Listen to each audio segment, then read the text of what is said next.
If that does not kickstart your inspiration, dude, I don't know what will. So try this out. Try it out. You've caught yourself in one of those moments again where everything feels complicated, everything feels like it's working against you. That ends today. Today I'm going to show you a really cool way to generate melodic ideas, maybe even some bass grooves, just overall get you in that inspirational flow. Let's dive in. This is the house groove that I have prepared here. It's just 2 layers, one layer being a top loop and the other one being a kick.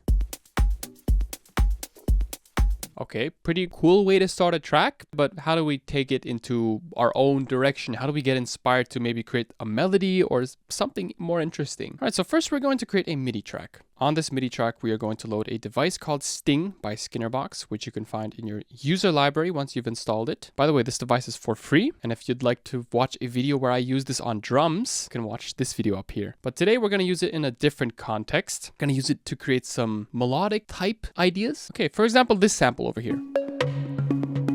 We're going to utilize that first little xylophone snippet. So what we're going to do is drag that in right here, dial the sample down to the region that we want. So let's say we just want that first hit only. We're going to take that flagpole from the end and drag it to the beginning. So we just have that little one-shot hit over here. Okay. I mean, it's interesting, but it sounds kind of like Tokyo Drift. So let's continue to generate a couple different ideas with a bit more complexity. We're just going to hit generate a few times.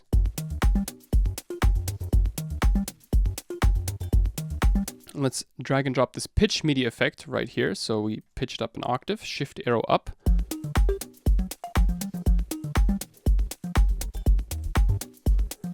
And the cool thing about this is that we can also drag through the sample and find our favorite little snippet or one-shot hit. And it always plays that pattern like that. Okay, that's way too percussive. Let's continue to scroll through the sample. Okay, all sounds very random. So let's limit the amount of randomness that we have by selecting a scale. And what the scale practically does is it limits us to a certain framework of notes that we can use. And you know what? Let me actually select the minor scale. I kind of like the minor scale. It's something that I just prefer using. Just limits the notes to, let's say, D sharp minor. And please note that the notes, they will highly depend on the sample and its key. Just because I selected D sharp here, doesn't mean the sample is going to play in D sharp. It's going to play in the key of the sample that you dragged in. Okay, that's important that you get that right. I'm just using the D sharp minor scale to limit the amount of notes that can be played that are triggered by the Sting rack. So let's get back to that first original hit here and mess around with the scale, the bass note. So you can see the notes are changing when I change the bass note. Let's hit generate a couple times on the smiley. Let's pitch it up an octave. And then what I can do is right click the sample here, show in browser. And now I'm just going to go through a couple of sounds that I find inspiring. By the way, these sounds are all from my upcoming Afro pack, Afro House, which is going to be really cool. And you can just drag and drop individual samples into this region over here and then dial down the sample that you want. And then change the bass.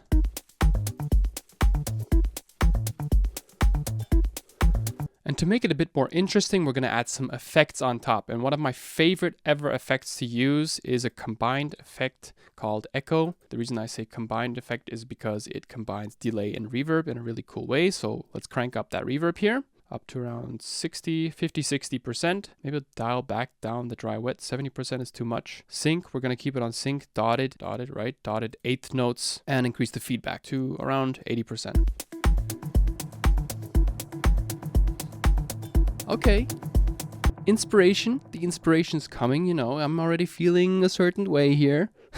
And instead of just playing a certain snippet of the sound like we're doing here, we're actually going to play around with the sample a bit more. I'm going to change it to slice mode now, and I'm going to drag this slider. I'll zoom out a bit, and you can see that there's these slices that Ableton automatically creates for you. Those are the slice by transients. You can also dial down the sensitivity. Let's hit play in the meantime. What the... and it plays through the sample. So the MIDI that is generated by Stinger Box now triggers these individual slices, which is pretty cool. So contrary to the classic mode, here's where we pitch the sample up or down. But if we're on slice mode, this pitch effect will determine which region or which slice is being played within this certain section over here. So if I crank it up, you see it plays different sections, and we can generate so many ideas, dude. So many. And you know what? Let's make it even more fun. Let's go back into classic mode. And now we're gonna go really interesting. Now it's gonna get really crazy. So LFO is the next effect that we're looking for. I'm just gonna type it in the search panel over here. And under the audio effects, you can find LFO. Simply drag and drop it after your echo. And now we're gonna map this guy to our start position. So you can see the start selector takes on the shape of this LFO here. We just drag or slide through the sample.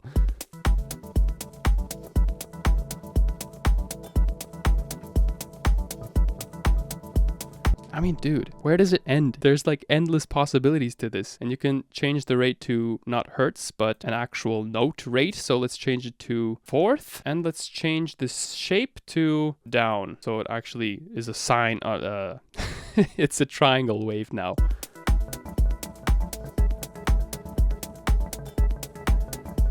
What the heck, dude? This is weird. Yeah, this sounds smoother. You know what, let's stick with sine. I feel like that up and down smooth movement is what we're looking for. Oh my god, dude.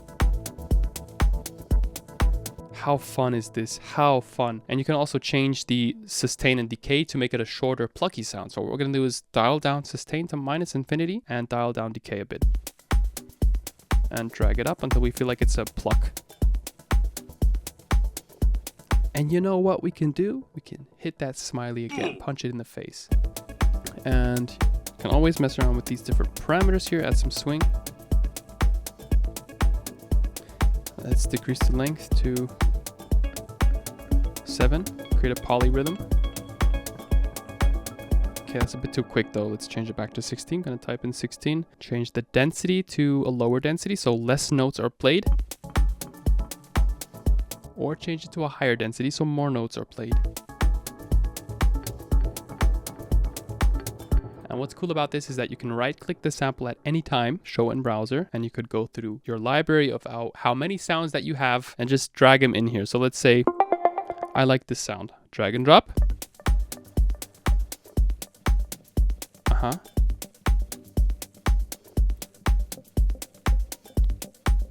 Ping pong this guy here. You can get really crazy, dude. You can also go into this mapping window and start mapping parameters of your LFO, because you have multiple mapping parameters, which is just awesome, and map it to other parameters of your simpler here, like the frequency. Starts doing really weird resonating movements. Yow, yow. But that's too much for me. I'm just going to delete that for now. If you feel like the LFO is doing too much, of course, you can just simply disable it or completely remove it from your track. But I'm going to keep it in here because I kind of like it. It's just that I want to reset a couple parameters to get a sound that sounds pretty cool. Let's say this one.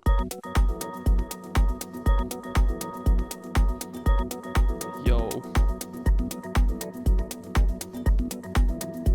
Can also change it to one shot. Start with these fade parameters.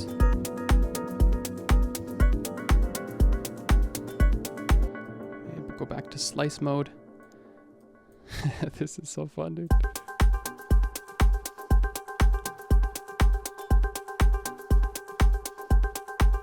I mean, if that does not kickstart your inspiration, dude, I don't know what will. So try this out. Try it out.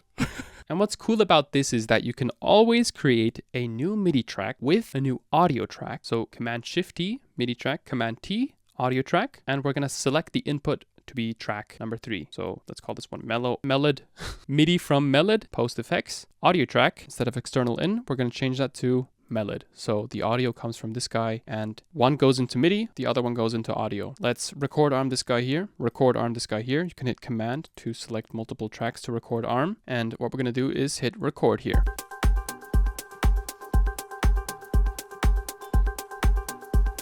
And record here too. So both tracks are now recording simultaneously. We're gonna let that play through for a bit. Okay, that should be enough. We only really need like 1 or 2 bars.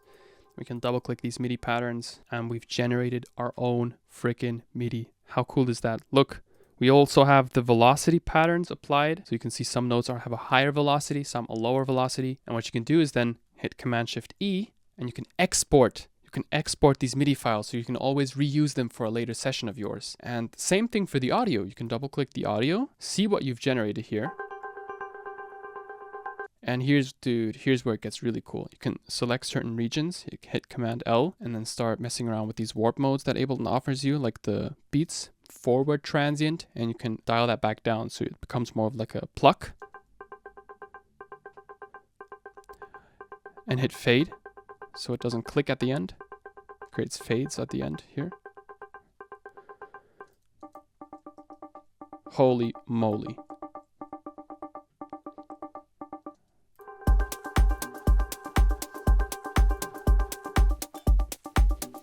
And again, you can take perhaps the echo from the original layer and add it to your audio layer that you've resampled. It's so cool, dude.